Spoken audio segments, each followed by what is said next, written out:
네. 제가 이제 광야기도의 마지막 날 설교를 하게 되었는데요. 우리 강사 목사님들, 이 장장한 강사 목사님들을 이길 수 있는 방법은 아무것도 없습니다. 제가 이길 수 있는 방법을 하나 깨달았는데요. 그건 시간입니다. 빨리 끝내야겠구나. 예. 오늘 광야기도를 시작하려고 하는데요. 벌써 막 한 6시쯤 7시쯤 되니까요. 막 먹을 거 먹고 막 찾아오시고 이러면서 잔치 같은 분위기가 생기더라고요. 이 잔치의 완성은 설교를 빨리 끝내는 거다.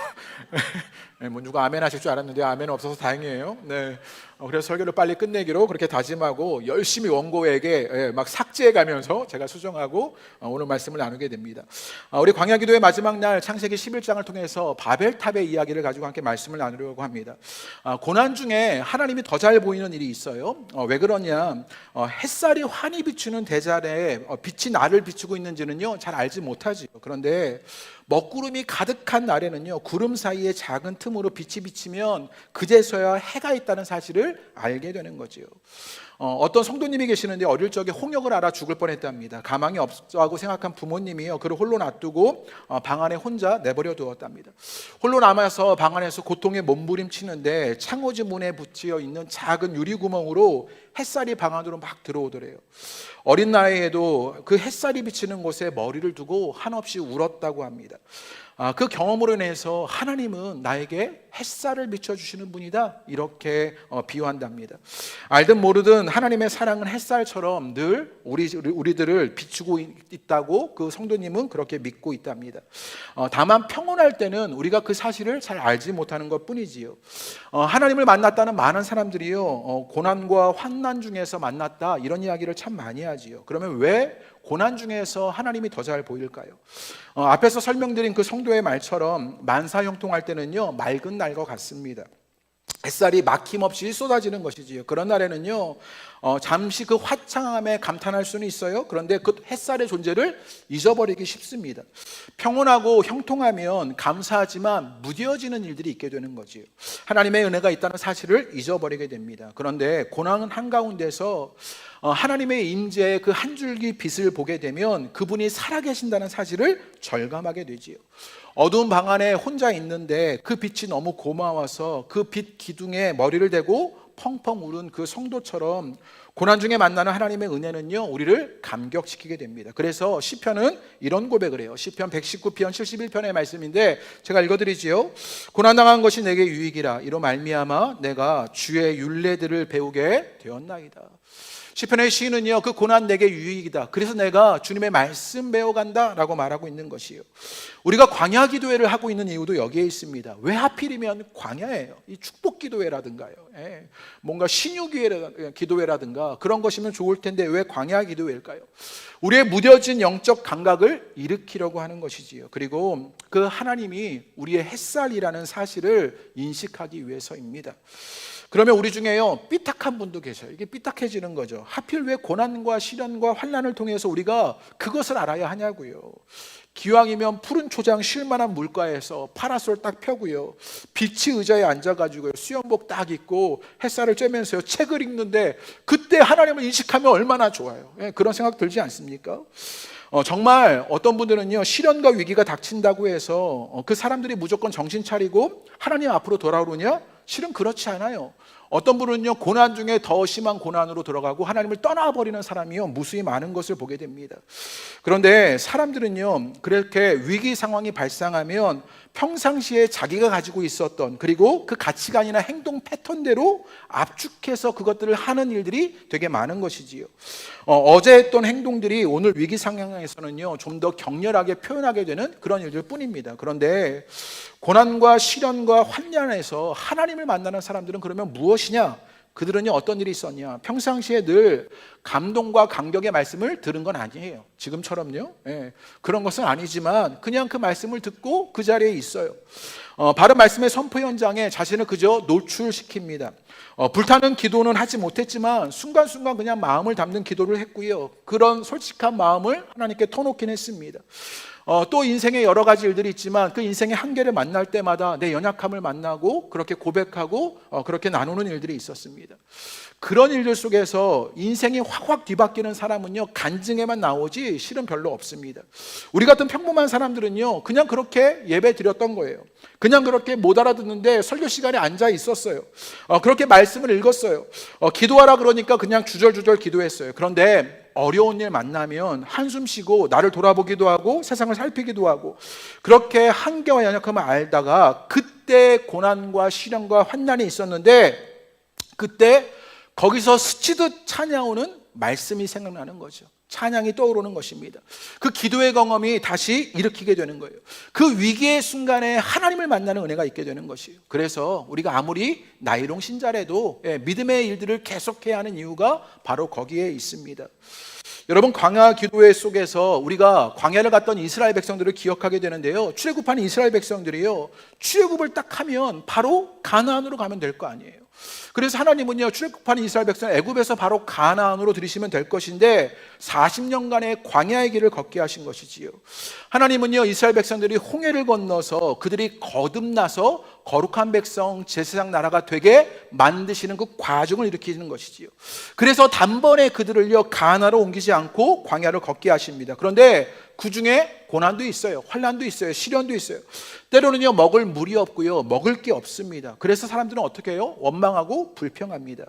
그런데 그럴 때 그들에게 하나님을 찾게 되는 그 감각이 살아나는 일들이 생겨요. 그게 무엇이었냐면 그 40년 동안 매일매일 반복되는 일이 있었어요. 그게 무엇이었어요? 하나님께서 만나를 주셨던 것이지요.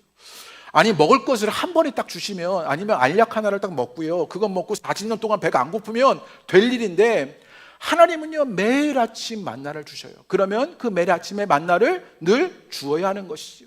그날의 만나를 줍는 그 삶의 리듬 속에서 내가 하나님의 은혜로 살 수밖에 없다는 사실을 온몸으로 깨달아요. 그제서야 고난이 있고 시련이 있고 환난이 있을 때에도 내가 하나님을 찾아야 하는구나 라는 그 신앙의 영적 감각이 생겨나게 되는 것이요. 광야 기도회는 그런 것입니다.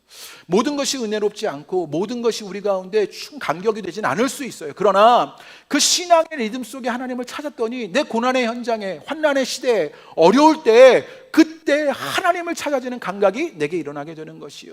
이번 광야 기도를 통해서 여러분에게 그 은혜의 일들이 있게 되시기를 주님의 이름으로 축복합니다.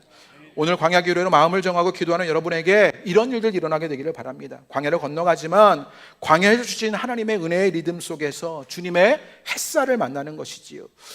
그리고 이제 광야 기도 이후에도 고난이 있겠지만 이 신앙의 리듬 속에서 주님의 햇살이 항상 비치고 있다는 사실을 알게 되는 것이요.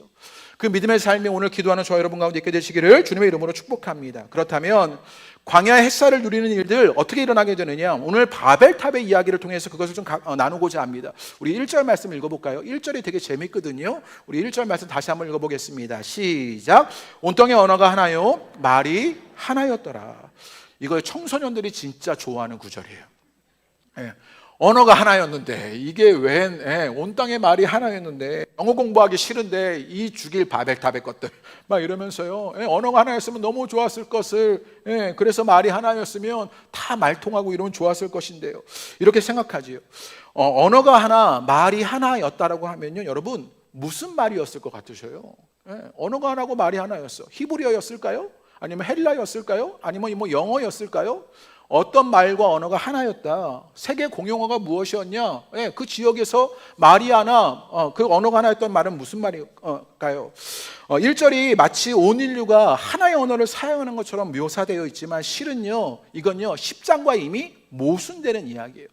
여러분 앞에 10장을 보면요, 10장 5절이나 20절, 31절의 말씀에 보면, 10장에 보면 이제 노아의 세 아들을 통해서 70개의 민족들이 각기 다른 언어와 종족과 나라대로 흩어져 살고 있다. 10장에 그런 기록이 있어요. 제가 대표적으로 31절의 말씀을 보여드리지요. 지금 보여주신 것처럼요, 그렇게 그 족속과 언어와 지방과 나라대로였다, 이렇게 표현하고 있어요.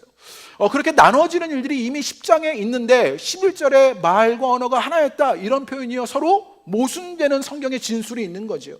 그러니까 지금 1절에서 언어가 하나, 말이 하나라는 말은 이들이 같은 내용의 말을 다루고 있었다는 말이에요. 이미 그들은 언어가 달랐는데 그들이 한 내용의 말을 다루고 있는 일이 있었다는 거죠. 이들이 동일한 언어를 사용했다기보다는요, 동일한 말을 주고받는 사람들의 모습, 그들이 한 내용의 말을 주고받는 일을 하고 있었다고요. 사람들은 저마다 각기 다른 말을 할 수 있어야 하는데, 이 바벨탑 이야기에 등장하는 사람들은요, 같은 말만 반복하고 같은 말을 주고받으면서 사는 모습이 있었다. 그게 1절이 우리에게 알려주는 것입니다. 우리도 그래서 어떤 일을 하냐면요, 우리도 낯선 사람 만나면 어떻게 하냐면, 고향이 어디셔요? 이런 거 물어요. 왜 물어요? 하나가 되려고 하는 것이지요. 이게 좀 이해가 가는 게요, 같은 옷을 맞춰 입기도 하고 하나가 되려고 하는 것은요, 우리가 하나로 모일 때 안정되고 질서가 있고 힘이 있고 때로는 위기 속에서 신속하게 움직일 수 있습니다. 어쩌면 그게 당연한 생존 법칙이었는지 몰라요. 그런데 지금 1절에서 말하는 건요, 뭐라고 말하냐면 그들이 하나가 되려고, 언어도 하나고 말도 하나인데 이들이 하나가 되는 것은요, 왜곡된 하나였던 거예요. 오늘 우리 세계에도요, 마찬가지 왜곡된 하나가 있어요. 그것이 무엇이냐? 여러분, 정치인들을 가만히 보세요. 점점 극단적으로 나눠지는 일들을 보게 되잖아요. 양극단으로 나누어서, 그래서 우리는 양극화라고 말하죠. 양극화되어서 서로 극과 극의 대립을 합니다. 그런데 이 정치인 모두가 하나로 만나는 데가 있어요. 어딜까요? 예? 그들 모두가 하나로 만나는 데가 있어요. 뭐 여당이든 양당이든 진보든 보수든 이들 모두는요, 여기 안에서 다 한 마음과 한 뜻이 돼요. 그게 뭘까요? 예? 뭘까요, 여러분? 우리 세상에 딱 돈이에요, 돈. 예. 야당이든 여당이든 진보든 보수든요, 딱 어디에서 마음이 하나로 모이, 다 돈에서 모이지요. 교회가요, 절이요, 성당이요, 각기 다른 신앙의 일들을 해요. 그런데 다 같이 만나는 데가 있어요. 어디에요? 돈에서 만나요. 사람도 그렇지 않습니까? 서로 행복한 지점이 서로 다를 수 있어요. 그런데 모두 다 한 가지에서 행복해집니다. 어디서 행복해져요? 돈에서 행복해지잖아요. 우리는 돈의 정치의 화합이 일어나고요, 돈의 종교의 대화가 일어나고요, 돈에 사람들이 행복해지는 일들을 만나는 것이요. 온 땅의 언어가 하나고 말이 하나다. 우리가 살아가는 이 시대와 크게 다르지 않다는 것이 느껴지지 않습니까? 하나님은요, 이런 획일적이고 전체적인 사회를 원하지 않으셔요. 다양한 모습을 가지고 흩어져 살기보다 한 곳에 모여서 하나의 말만 하는 이 획일적 사회의 모습을 보고 계신 것이지요. 어쩌면 특정한 사람에 의해서 좌지우지되는 그런 사회의 모습일런지 모르겠습니다. 하나의 언어를 통해서 집단적 획일화가 이루어지고 중앙지향적인 안정화를 이루려고 해요. 결국 인간 스스로가 통제하면서 지배하려는 제국주의, 패권주의의 일들이 일어나는 일이 지금 이 땅 가운데 있었던 것이지요. 그러면서 이들이 어떤 일을 했느냐? 2절과 3절 말씀 한번 읽어보지요. 2절과 3절 읽어보시지요. 시작. 이에 그들이 동방으로 옮기다가 신할 평지를 만나 거기 거류하여 서로 말하되 자 벽돌을 만들어 견고히 굽자 하고, 이에 벽돌로 돌을 대신하여 역청으로 진흙을 대신하고 벽돌을 만들어 견고히 굽자 그랬어요. 그전에는요, 그냥 이렇게 벽돌을 만들어서 했던 건 이제는 구웠어요. 이제 어떤 기술적 혁명이 일어난 거예요. 좀 더 튼튼한 건축물을 지을 수 있게 되었지요. 또 역청으로 진흙을 대신했다라고 말해요. 이제 역청으로 하니까 훨씬 견고하고 내구성 있는 건축이 가능해지게 되었습니다. 그런 기술적 토대가 생겨나게 되었어요. 이전에는요, 집을 지으려면 그 집을 지을 수 있는 건축 자재가 가까운 곳에 살아야만 했어요. 그래서 뭐 돌 같은 것이 있거나 나무 같은 것이 있거나 그런 곳에서만 정착해서 살아야 했던 것이지요. 그런데 이제 그들은요, 어느 곳에든지 집을 지을 수 있는 기술적 토대가 생겼지요. 그래서 정착해 그들이 가진 조건 속에서 삶을 이어갈 수 있게 되었습니다. 이런 건요, 이제 변방이 되기를 멈추는 선언이었습니다. 그래서 말씀해 보면요, 2절 말씀에 그들이 동방으로 옮기다가 이렇게 말해요. 그들이요, 변방으로, 점점 변방으로 나가는 그 일을 멈추어서요, 그 나가기를 멈추고 정착하면서 외친 외침이었습니다. 그러면서 그들이 가장 강력한 세상의 중심이 되려고 하는 그 제국 프로젝트를 시작하고 있는 것이지요.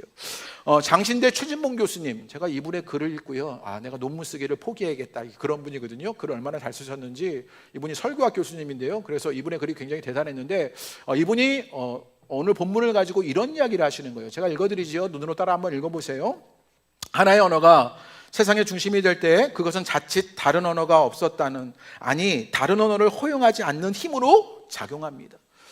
그 하나의 언어가 되어버리자 다른 언어를 허용하지 않는 힘으로 작용하게 되더라는 거예요. 딱 우리 시대 아닙니까?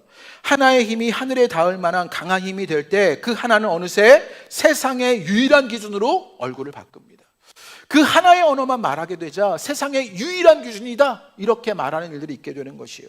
하나의 생각이 세상을 대표하는 생각으로 이름날 때 자칫 그 하나와 같지 않은 것들은 낯선 것이 되고, 다양함은 획일화 속에서 사라지고, 차이는 차별의 대상이 되며, 다름은 틀림으로 치부됩니다. 가장 크고 높고 새로운 것이 중앙이 될 때 작고 낮고 낡은 것들은 주변으로 소외됩니다. 하나의 이야기가 세상을 움직이는 담론이 될 때 그것과 같지 않은 이야기가 무시되고 귀에 들리지 않습니다. 가장 힘있고 안전하고 중심이 되는 것에서 흩어지지 않으려고 할 때 하나님의 창조 세계에 금이 가기 시작합니다. 정말 공감되는 이야기 아닙니까? 바벨탑을 쌓으려고 하는 그 사람들을 통해서 일어나고 있던 일들이 바로 그것이었어요. 차별의 대상이 되고 틀림으로 치부되고요, 모든 것이 주변으로 소외되고 낯설어지는 일들이 일어나는 것, 그것이 그 바벨탑 안에서 일어났던 것이라고요. 그랬던 그들이 무엇을 만들려고 하느냐? 성읍과 탑을 쌓으려고 합니다. 그래서 우리 아까 4절 읽었지요? 제가 읽어드리죠. 또 말하되 성읍과 탑을 건설하여 그 탑 꼭대기를 하늘에 닿게 하여 우리 이름을 내고 온 지면에 흩어짐을 면하자 하였더니 라고 말합니다. 성읍과 탑을 건설했다라고 말해요. 인간이 할 수 있는 위대한 창조 일들이 일어났어요. 그래서 도시를 만들었지요. 하버드의 경제학자가 인간이 한 가장 큰 것들 중에 도시의 발명이 가장 위대한 일이다, 뭐 그런 이야기를 했더라고요. 인간이 할 수 있는 가장 위대한 창조, 도시와 탑을 만드는 일을 하게 되었습니다. 여러분도 한국에요, 아주 높은 탑이 있잖아요. 건물이 있잖아요. 뭐지요? 네, 롯데타워예요. 네, 한강을 쭉 끼고 가다 보면요, 이 롯데타워가 쭉 보이지요. 그렇게 그 보여지는 타워는요, 도시 이곳저곳에 흩어진 사람들의 시선을 지배하게 되는 것이죠. 그래서 모두가 지나가는 길에 그 롯데타워가 보이면 우리 시선이요, 그것에 쏠려지는 일들을 만나는 것이에요. 그리고 그것을 통해서 그 사람들이 어디 사는지를 확인하게 만듭니다. 그 높은 곳에 올라서 보면요, 도시는 그 어떤 부분도 그 시선에 들어오지 않는 부분이 없어요. 다 눈에 들어오지요. 그래서 4절에 이런 이야기를 해요. 그 탑 꼭대기를 하늘에 닿게 하여 우리 이름을 내고 온 지면에 흩어짐을 면하자 하였더니 라고 말합니다. 도시와 탑은요, 그들이 이제 그렇게 시선의 지배를 받게 되고요, 그들이 중심권이 되고 모든 것 통제 아래 있게 되었다, 그것을 보여주는 것이었다고요. 그 중심권에서 그렇게 안정을 확보하는 일들을 하려고 했던 것이지요. 도시와 탑은요, 하나님을 떠난 인간이 자기 힘으로 살기 위해서 몸부림치는 그런 공간이었던 것을 보게 되는 것이에요. 그런데 성경의 창조 질서를 보면 창세기 1장 28절의 말씀입니다. 우리 다 같이 한번 읽어보지요. 시작. 하나님이 그들에게 복을 주시며 생육하고 번성하여 땅에 충만하라. 땅을 정복하라. 바다의 물고기와 하늘의 새와 움직이는 모든 생물을 다스리라 하니라. 하나님의 창조 목적은요, 인류가 땅끝까지 흩어짐과 편만함이었습니다. 그래서 땅에 충만할 것, 그리고 땅끝까지, 이런 이야기 많이 하잖아요. 그 모든 땅끝까지 하나님의 창조의 역사가 일어나게 되는 것이에요. 하나님의 창조 세계는요, 중심뿐만 아니라 주변까지 포함하는 이야기였어요. 그런데 도시와 탑은 끊임없이 뭐예요? 중앙집권적으로, 중심적으로 안정을 추구하며 획일화시키는 일들을 하게 되는 것이지요. 그 도시와 탑을 중심으로 한 인류의 안정적의 추구는요, 그 창조 세계의 주변을 늘 소외시키는 일들을 만들어버리는 것이에요. 여러분, 그 도시와 성읍으로 하나님은요, 그 건축 자체를 뭐라고 하셨던 것은 아닙니다. 그 문명이 잘못됐다는 건 아니에요. 그런데 오늘 4절의 말씀에 보면요, 이런 말씀이 있어요. 우리 이름을 내고 라고 말했어요. 그 일을 통해서 무엇 하려고 했냐면 자신들의 이름을 내려고 했던 것이죠. 이걸 직역하면 뭐라고 말할 수 있냐면요, 우리 스스로 우리를 위하여 이름을 짓자. 우리 스스로 이름을 짓는 행위였다고요. 여러분, 보통 이름을 지었다라는 것이요, 보통 아이를 낳으면요, 누가 이름을 지어요? 아빠가 이름을 짓잖아요. 내 아이다라는 자녀들을 향해서 그렇게 말하기는 어렵지만 소유권과 지배권을 인정하는 이야기입니다. 그래서 창세기 말씀에 보면 창세기 2장 19절에 이름을 짓는 행위, 그래서 사람에게 이름을 지으라고 말씀하셨어요. 그 소유와 지배권이 어디 있는지를 확인하는 이야기예요. 또 오늘 앞에 보시면요, 열왕기상 23장 34절의 말씀에 보면요, 바로의 느고가 요시아의 아들 엘리야김의 이름을요 바꿔버리는 그런 일을 하고 있어요. 여우야김이라고 이름을 바꿔버려요. 뭐 하고 있는 거예요? 그 이름을 바꿔버리고 있는 그 행위는 내가 그 소유권과 지배권이 내게 있다는 이야기예요. 그런데 오늘 말씀에 4절에 뭐라고 해요? 바벨탑을 지으면서 우리 이름을 내고 우리 스스로의 이름을 짓고자 하는 일을 했다는 건 무슨 말이에요? 나에게 지금 하나님이 아니라 나 스스로의 지배권과 소유권이 누구에게 있어요? 나 자신에게 있다. 우리 스스로에게 있다. 이것을 보여내고 싶었던 것이지요. 그 누구의 지배도 인정하지 않겠다는 것이었습니다. 여러분, 구약에서 이름을 지어주는 분은 누구였습니까? 하나님이십니다. 사람의 이름을 높여주는 분도 하나님이셔요. 창세기 12장 2절의 말씀 우리 다 같이 한번 읽어보겠습니다. 우리 아브라함에게 하신 말씀인데 우리 한번 읽어보죠. 시작. 내 이름을 창대하게 하리니, 그 이름을 창대하게 하시는 분이 누구셔요? 하나님이셔요. 그런데 바벨탑을 쌓아서 우리의 이름을 내고 라고 말하는, 스스로 자기에게 지배권과 소유권이 있게 하려는 그 사람의 모습, 하나님의 지배를 거절하고 있는 그들의 모습을 보게 되는 것이지요. 그렇게 우리의 이름을 내고 라는 것은요, 하나님 없이 스스로 살아보겠다는 자기 교만의 표현이었습니다. 하나님을 인정하지 않아요. 자기가 자신의 지배권과 소유권을 갖겠다는 전형적인 교만의 일들을 하고 있는 것이지요.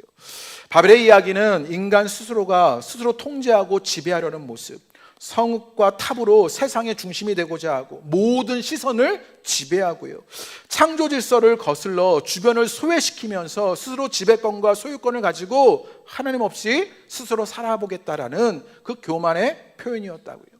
이게 어디에서 반복되는 이야기 같아요? 에덴 동산에 아담과 하와에게서 일어나는 그 모습과 똑같은 모습이지요. 그러면서 뭐라고 말했냐면요, 온 지면의 흩어짐을 면하자, 이렇게 말했어요.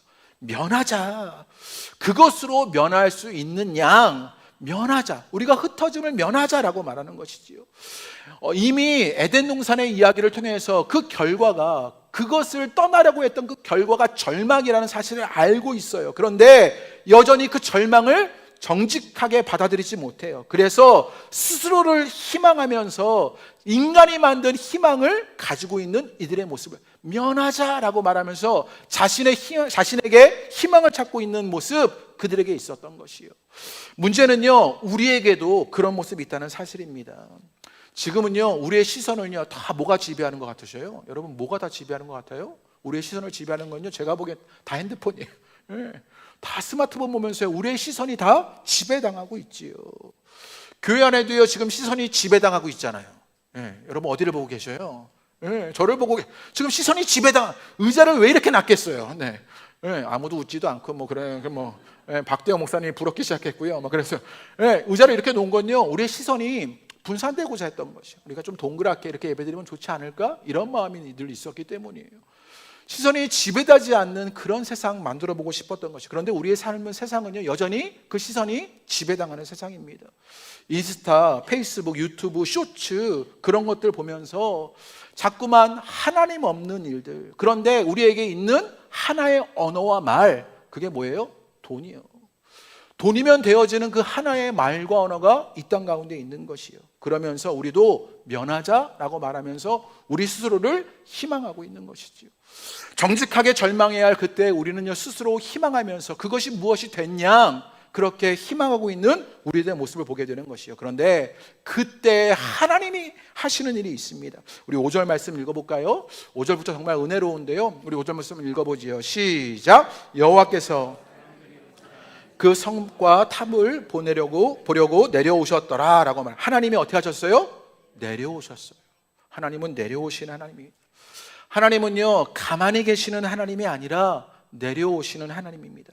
그 거짓된 희망에서 내려오시고 개입하시는 하나님이에요.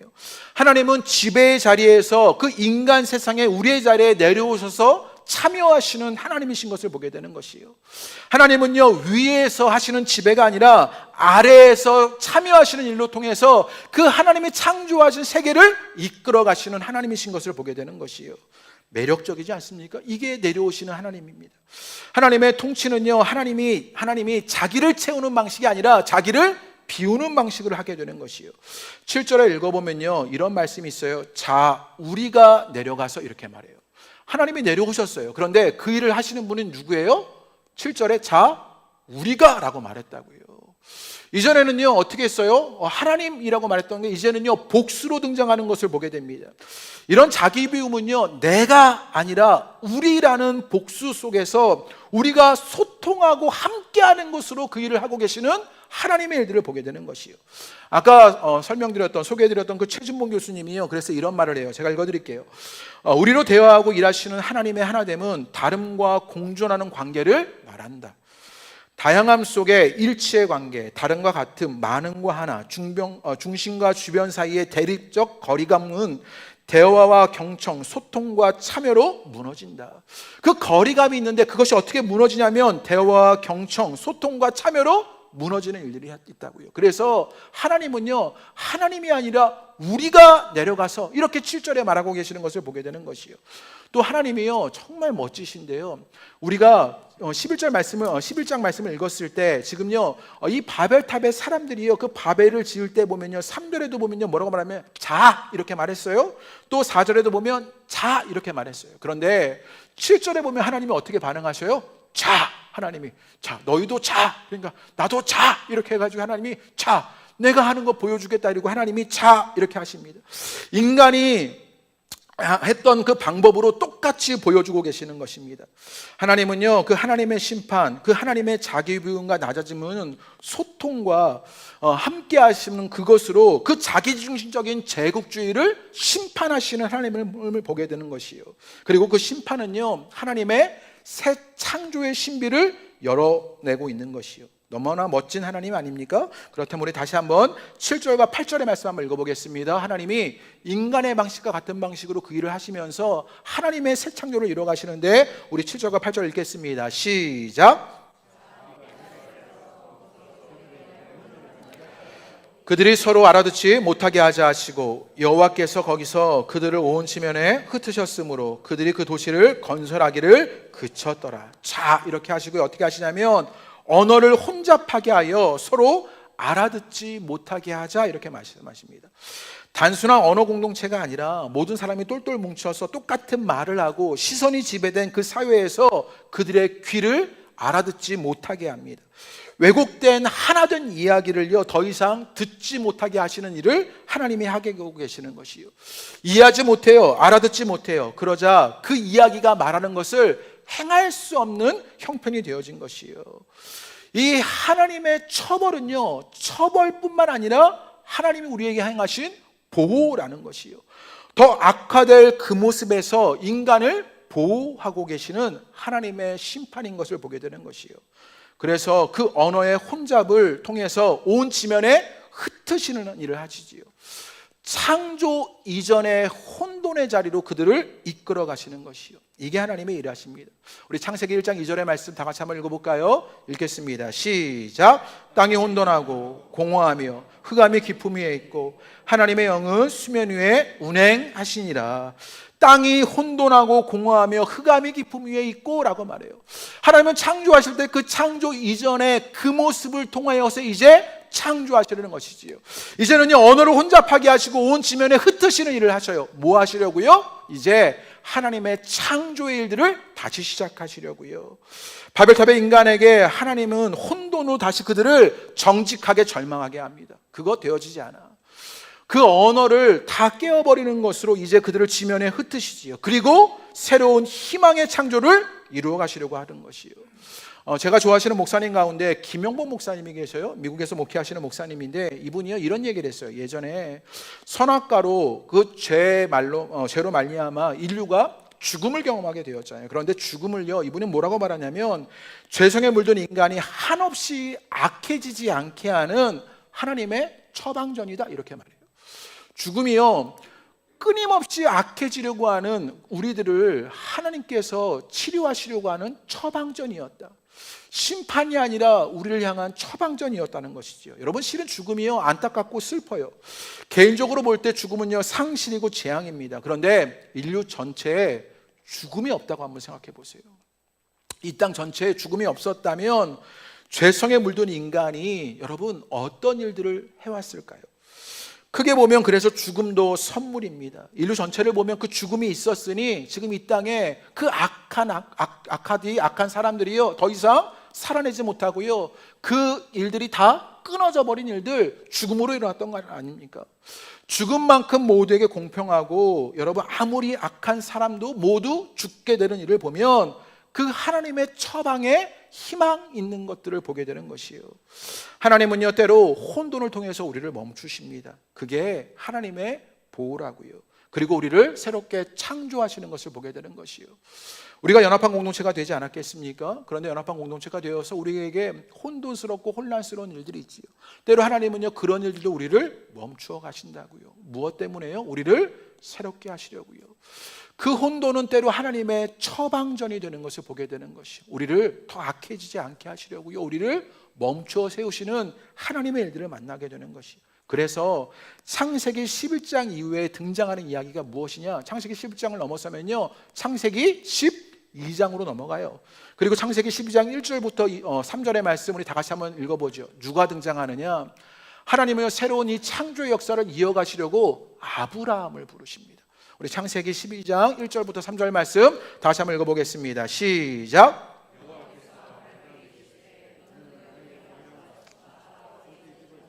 내가 내게 보여줄 땅으로 가라. 내가 너로 큰 민족을 이루고 내게 복을 주어 내 이름을 창대하게 하리니 너는 복이 될지라.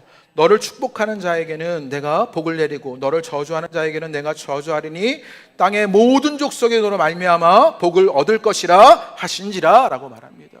하나님은요, 이제 그 흩어짐으로 말미암아 그 혼돈 속에서 새로운 창조의 역사를 이뤄가신다고요. 아브라함을 통해서요. 그래서 뭐라고 말해요? 네가 고향과 친척과 아비의 집을 떠나라고 말합니다. 그 도시, 그 성읍, 그렇게 획일화되고 패권주의에 빠져있던 그곳 떠나야 한다는 것이지요. 그리고 철저하게 자신의 모든 것에 절망하면서 떠나야 한다라고 말합니다. 그리고 하나님의 창조를 희망하게 말합니다. 내가 너로 내게 복을 주어, 그렇게 하나님이 지배하시고 이끄시는 그것으로 말미암아 복을 주시려는 하나님의 창조의 일들을 보게 되는 것이에요. 그 은혜의 일들이 우리 광야기도의 마지막 날에 함께 기도하는 우리 모두 가운데 있게 되기를 주님의 이름으로 축복합니다. 여러분, 여기서 하나님의 이 새 창조의 약속이, 그 희망이 현실이 되는 것은요, 어떻게 일어나는 것이냐? 믿음으로 일어나는 거예요. 하나님이 우리 가운데 믿음으로 이루실 일들을 우리가 알기에, 그래서 그것 믿고 우리도 나아갈 수 있게 되는 것이지요. 고향 친척 아비의 집을 떠난 것처럼 우리도 그 자리에서 떠나서 이제 하나님이 하실 일을 기대하며 나가야 하는 것이요. 그 하나님의 창조의 능력을 믿는 믿음이 우리 가운데 있게 되기를 주님의 이름으로 축복합니다. 우리의 이전의 모습을 떠나는 믿음이 있게 되기를 주님의 이름으로 축복합니다. 이전 호산나에서 떠나야 하는 것이지요. 이전 씨앗에서 떠나야 하는 것이지요. 그것 떠나 이제 하나님 우리를 혼돈 속에서 새롭게 창조하실 그 교회의 모습을 만나야 하는 것이요. 그 은혜가 우리 가운데 있게 되시기를 주님의 이름으로 축복합니다. 바벨의 이야기에서요, 하나님은 어떻게 하셨냐면요, 그 혼돈을 어떻게 이루어 가셨냐? 하나님은요, 내려오셔요. 이게 하나지요. 그 다음에 언어를 혼잡하게 하셔요. 이게 두 번째예요. 그리고 어떻게 하셨어요? 흩어졌어요. 하나님은요, 그 심판 속에서 하나님의 새로운 창조의 일을 하시는데 내려오시고 혼잡하게 하시고 흩으십니다. 하나님의 혼돈을 통한 창조의 방법이었어요. 그런데 사도행전 2장으로 가면 예루살렘의 첫 교회가 탄생하는 이야기.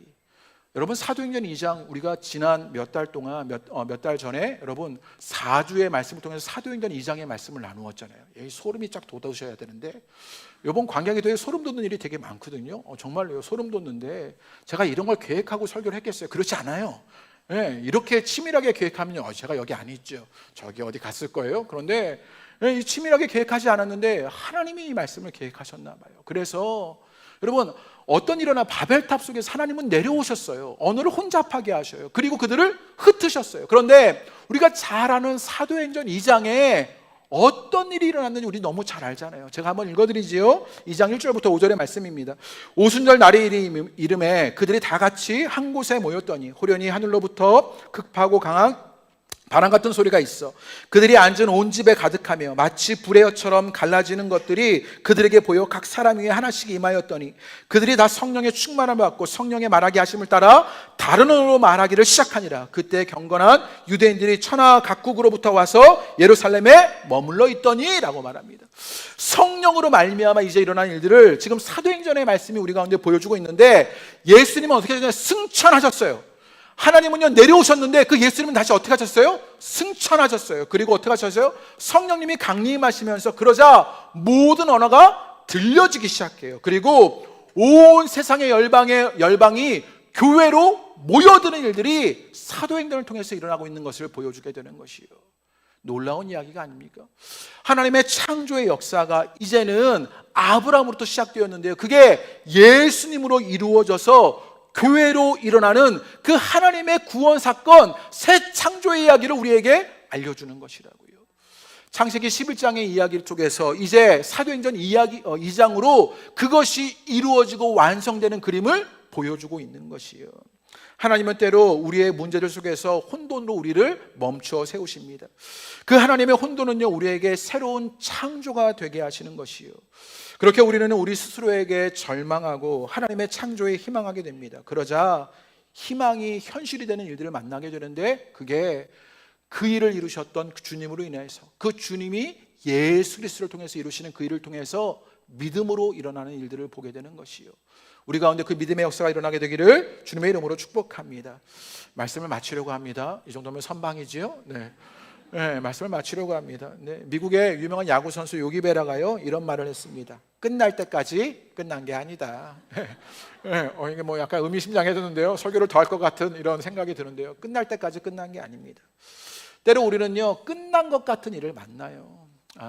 우리 호선학 교회가 끝났구나, 우리 씨앗 교회가 끝났구나. 그런데 하나님이 끝내시지 않으면 그거 끝나지 않는 것이라고요. 때로 우리는 혼돈의 일을 만나고 혼란의 일들이 있지만 하나님은요 그 일을 통해서 새 창조를 이루어 가십니다. 우리를 멈춰 세우셔서 우리가 더 악해지지 않도록 우리를 막아내시는 하나님의 일들을 보게 되는 것이요. 우리는 그 혼돈과 혼란 속에서 나에게 절망할 수 있지만 그 정직한 절망은 하나님을 희망하게 만듭니다. 새 창조의 일들을 기대하게 만듭니다. 그 창조의 역사를 만나는 은혜가 우리 연합한 공동체 가운데 있게 되기를 주님의 이름으로 축복합니다.